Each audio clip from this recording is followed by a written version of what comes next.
Book of Heaven, Volume 23, Part 12.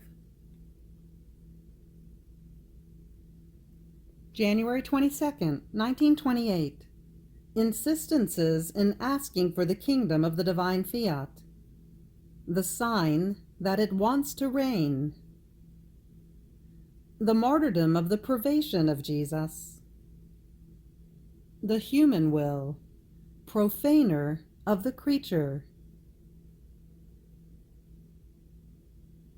I was praying my round in the divine Fiat, and I wanted to overwhelm everything, heaven and earth, so that all might have one single will, one single voice, one single heartbeat. I wanted to animate everyone with my voice, so that all might say together with me, "We want the kingdom of your will." And in order to obtain this, I wanted to be sea, to make the waters speak, sun, to give my voice to the light, heavens, to animate the stars and make everyone say, "Your kingdom come, your fiat be known." I wanted to penetrate into the celestial regions, to make all angels and saints and the very celestial Mama say, "Adorable Trinity, hurry, delay no more. We pray you, we press you, that your will descend upon earth, make itself known, and reign on it as it does in heaven." Now, while I was doing this and other things, such that I would be too long in saying them on paper, I thought to myself, "And why so many insistences and cares of mine, such that it seems I can do nothing if I do not ask for his fiat dominating upon earth?" And blessed Jesus, moving in my interior, told me,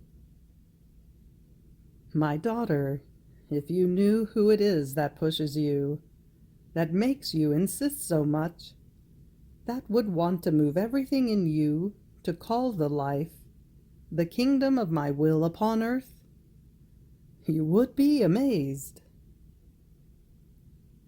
And I, "Tell me, my love, who is it?" And he, all tenderness, added, "Do you want to know? It is my will itself that pushes you to this, because it wants to make itself known.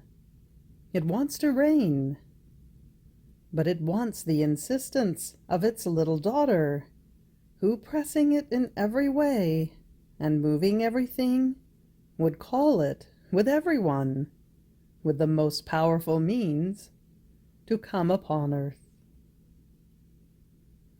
Your insistences are the sign and the image of its yearnings, and of its infinite cares and insistences, for it wants to give itself to creatures. And just as you want to move everything, so would it want to move everything, the sea, the sun, the heavens, the wind, the earth, so that all might move the creatures to recognize it, to receive it, to love it. And as soon as it sees itself desired, it will tear the veils of all created things, and like queen and mother longing for her children, it will come out of their bosoms, in which it was hidden, and revealing itself, it will embrace its children, and will reign in their midst, giving them goods, peace, sanctity, and happiness. After this, long days of privation of my sweet Jesus have passed. I was feeling tortured, exhausted of strength, so much so that as I tried to write what he had told me in the previous days, I felt myself in the impossibility of doing it.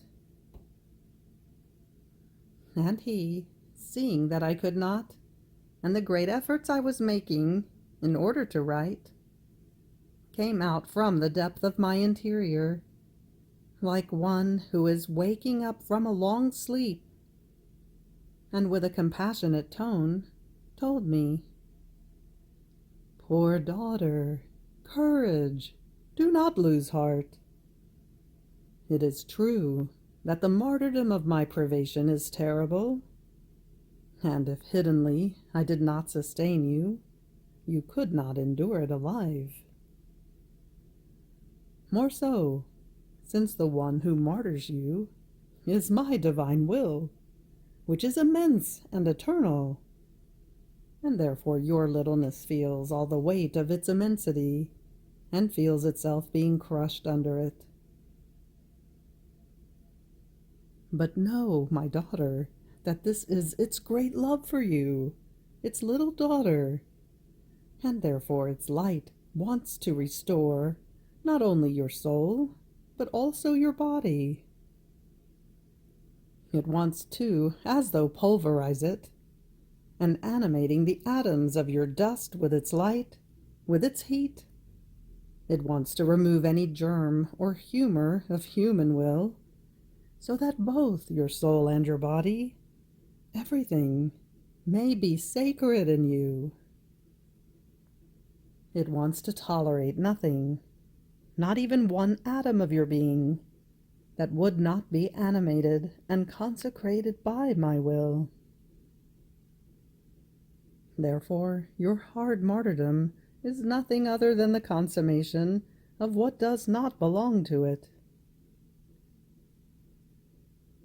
Don't you know that the human will is the profaner of the creature?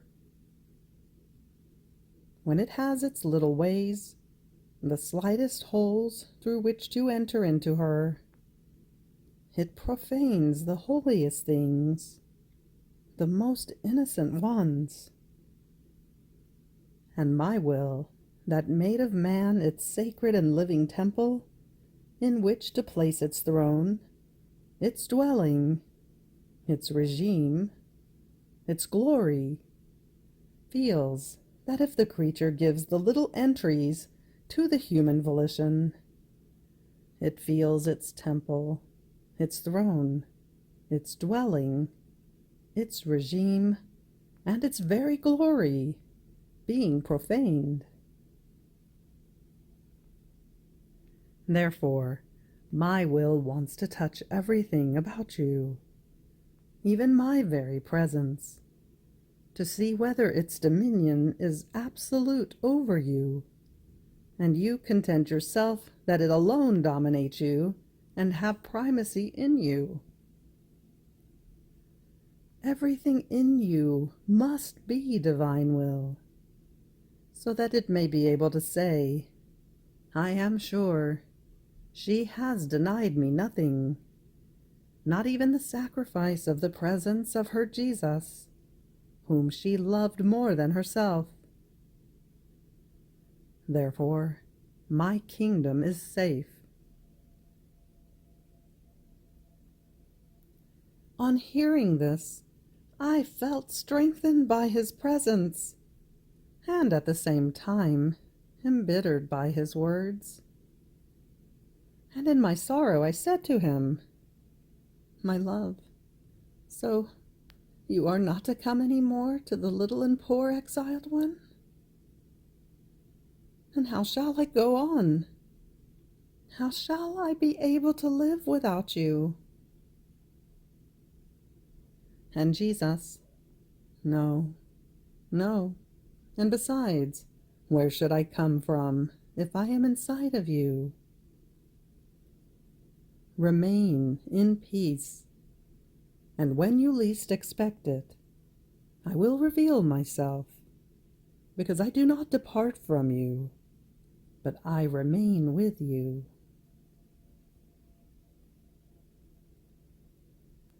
January 27th, 1928. How the kingdom of the divine Fiat is enclosed in the redemption. How God, in operating, chooses one in whom to deposit his work.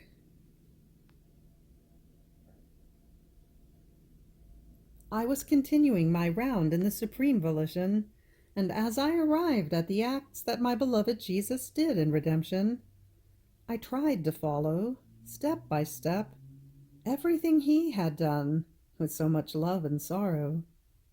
And I thought to myself, another time Jesus told me that he loved me so much that he made me the owner of his works, of his words, of his heart, of his steps, of his pains.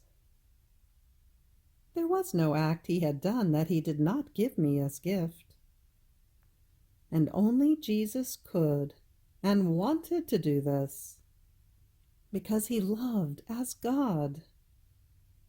While creatures, if they give external goods, the riches of the earth, but none of them her own life. This means that that's a love of creature, a finite love. So I thought to myself, if this is so, my lovable Jesus should call me wherever he is about to do his acts, so as to deliver them to me. And he, moving in my interior, told me, my daughter, you must know that in the redemption was enclosed the kingdom of my divine will. And there was no act that I did that did not enclose both one and the other, with this difference alone, that what pertained to the redemption I manifested outside, I made known, and I gave as gift, because it was to serve as preparation for the kingdom of my divine will. While what pertained to the kingdom of my fiat, I withheld within myself, as though suspended in my divine will itself. Now, you must know that when our divinity decides to issue an act outside of itself, to do a work, a good, first we choose the creature in whom to deposit our work, because we do not want that what we do remain in the empty space and without effect, and that no creature should be the depository of our goods. Therefore, we call at least one of them, so that if the other creatures, ungrateful, do not want to receive our goods, our works are deposited in this one at least. And when we are sure of this, then do we operate. So, in the redemption, the depository of all my acts was my inseparable mamma. It can be said that, as I was about to breathe, to cry, to pray, to suffer, and everything else I did, first I called her to receive my breaths, my tears, my suffering, and so forth, in order to deposit them in her, and then I breathed, cried, and prayed. It would be unbearable to me, and a sorrow that would surpass any other sorrow, if I did not have my mamma in whom I could deposit my acts. Now, since all the acts of the kingdom of my divine will are enclosed in those of redemption, even from that time I called you, and as I deposited in the sovereign Queen of Heaven everything that regarded the kingdom of redemption, so did I deposit in you what regarded the kingdom of the supreme fiat. This is why I want you to follow me step by step. And if a little child I cry, I want you near me, in order to give you the gift of my tears, with which I impetrated for you the great gift of my divine kingdom. If I speak, I want you near me, to give you the gift of the word of my will. If I walk, to give you the gift of its steps. If I work, to endow you with its works. If I pray, to give you the gift of my prayer, in order to impetrate its kingdom for the human family. If I make miracles, to give you the gift of the great miracle of my will. And so, if I give sight to the blind, I remove from you the blindness of your human will, to give you the sight of my will. If I give hearing to the deaf, I give you the gift of acquiring the hearing of my will. If I give speech to the mute, I loosen you from your muteness in my will. If I straighten up the lame, I straighten you up in my will. If I calm the storm with my empire, I command the storm of your human will to no longer dare to agitate the Pacific Sea of mine. In sum, there is nothing I do and suffer that I do not give you as gift, in order to deposit in you the kingdom of my will, so loved by me and formed within myself. It would have been for me the greatest of my sorrows, while forming with so much love the kingdom of my divine will within me, in my humanity, the primary purpose for my coming upon earth, and forming this kingdom of mine in order to restore it in creatures, if I were not to be sure, as I was for the redemption, that at least one creature would receive the restoration of the kingdom of the divine Fiat.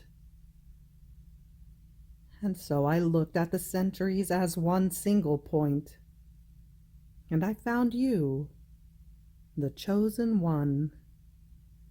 And even from that time, I directed and deposited my acts in you, in order to dispose my kingdom. And just as for the kingdom of redemption, I spared nothing, neither toils, nor pains, nor prayers, nor graces, and not even death, so as to be able to give to all sufficient and abundant graces and means, so that all might be saved and sanctified. Even though I placed and secured everything in the celestial Queen, the same for the kingdom of my will. Even though I secure everything in you, I am giving so much, I am sparing nothing, neither teachings, nor light, nor graces, nor attractions, nor promises, in such a way that, if all want to receive the great good of my will, to let it reign within themselves, all will find superabundant means and helps in order to live a good so great. Therefore, your coming on earth in time was awaited by me with such love, with such yearning, that you cannot even imagine, because I wanted to deposit the many suspended acts done by my humanity in order to form the kingdom of the supreme Fiat.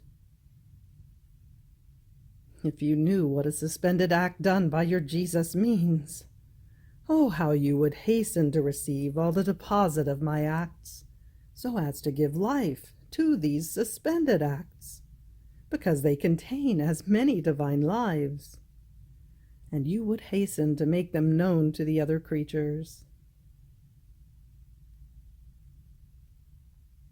January 29th, 1928. Immense value of the writings on the divine will. How they are characters transmitted by the celestial fatherland. How they will lay siege to the human will. Desire of the heart of Jesus. His acts. An army asking for the kingdom of the Fiat.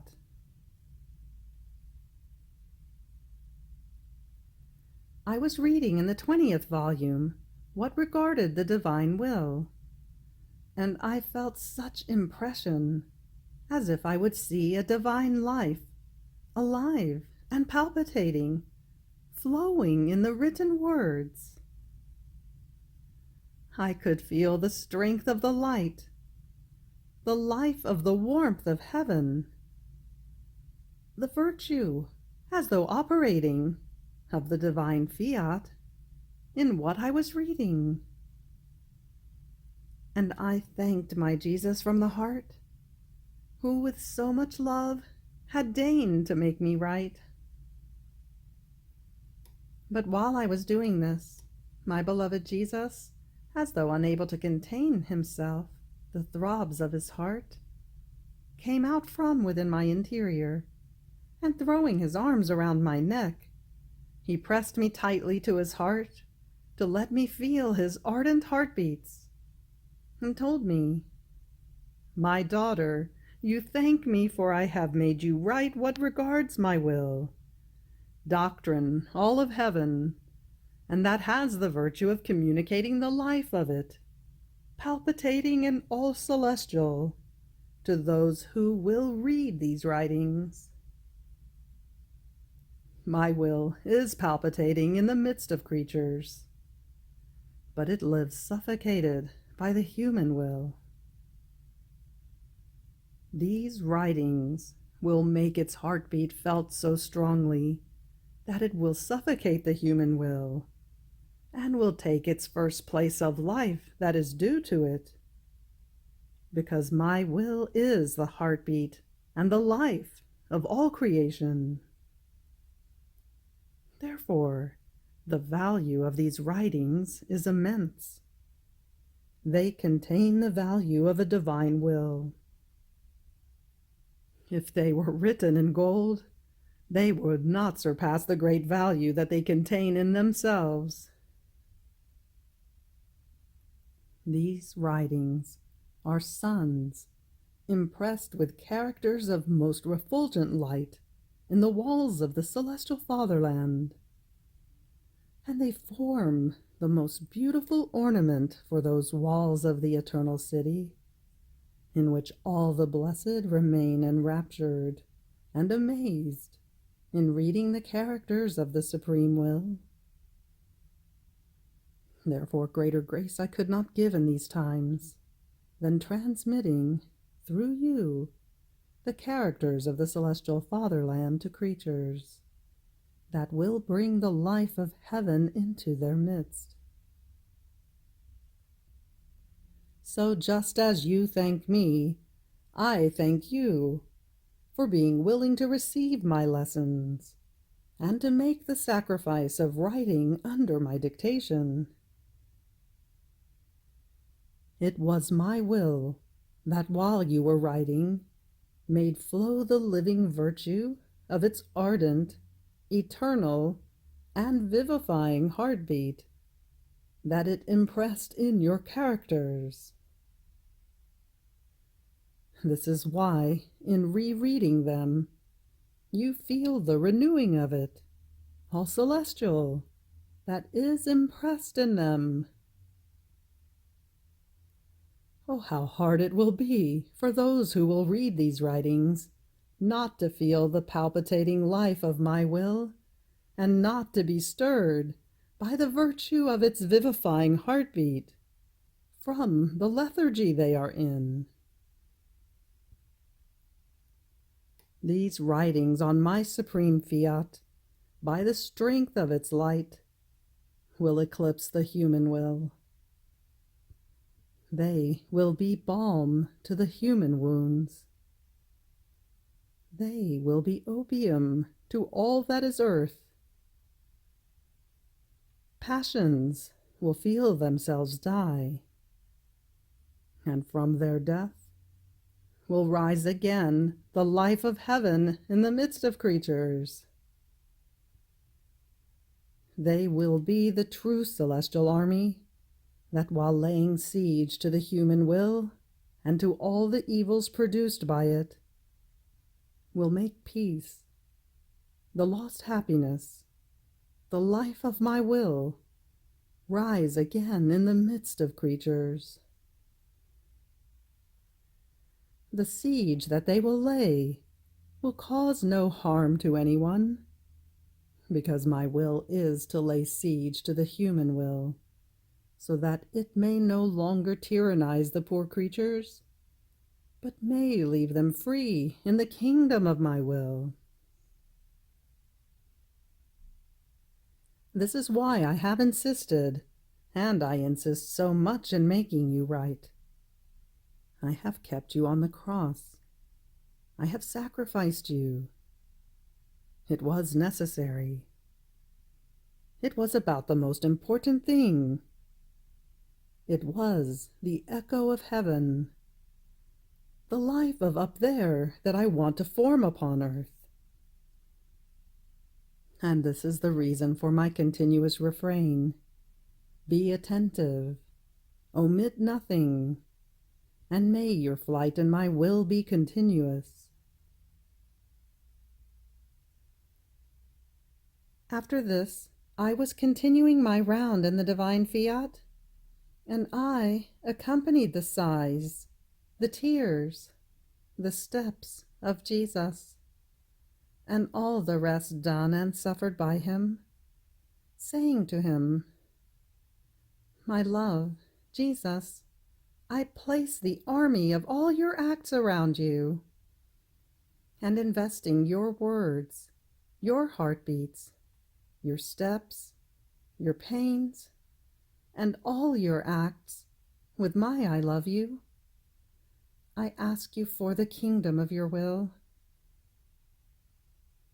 Hear, O Jesus, if you do not listen to me by means of the army of your acts that pray you, that press you, what else could I do to move you, to grant me a kingdom so holy? But while I was saying this, I thought to myself, did my sweet Jesus have his desires while he was on this earth, or did he not have them at all? And he, moving in my interior, told me, My daughter, as God, no desire existed in me, because desire arises in one who does not possess everything. But in one who possesses everything and lacks nothing, desire has no reason to exist.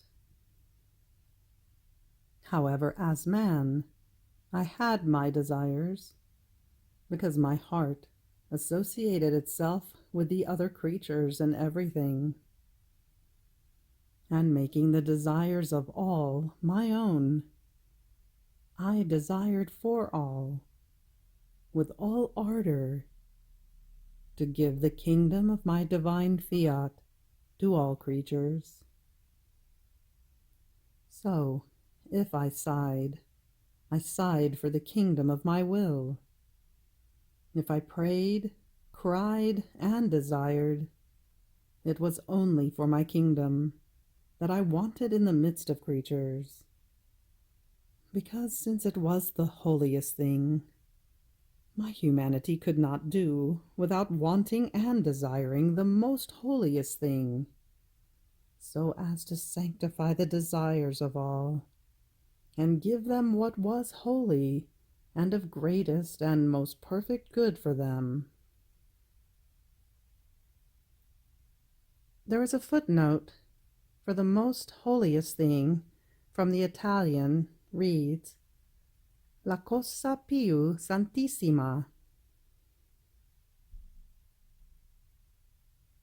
Therefore, everything you do is nothing other than my echo, that resounding in you, makes you ask, in each one of my acts, for the kingdom of my will. This is why I make present to you each act of mine, each pain I suffer, each tear I shed, each step I take, because I love that investing them, you repeat after each one of my acts. Jesus, I love you, and because I love you, give me the kingdom of your divine will. I want you to call me in everything I do, to make resound for me the sweet memory of my act, saying, Fiat voluntas tua, on earth as it is in heaven, in such a way that, in seeing your littleness, the little daughter of my will, echoing all my acts, and placing them around me like an army, I may hasten to grant the kingdom of my will. You have reached the end of the Book of Heaven, Volume 23, Part 12. Fiat.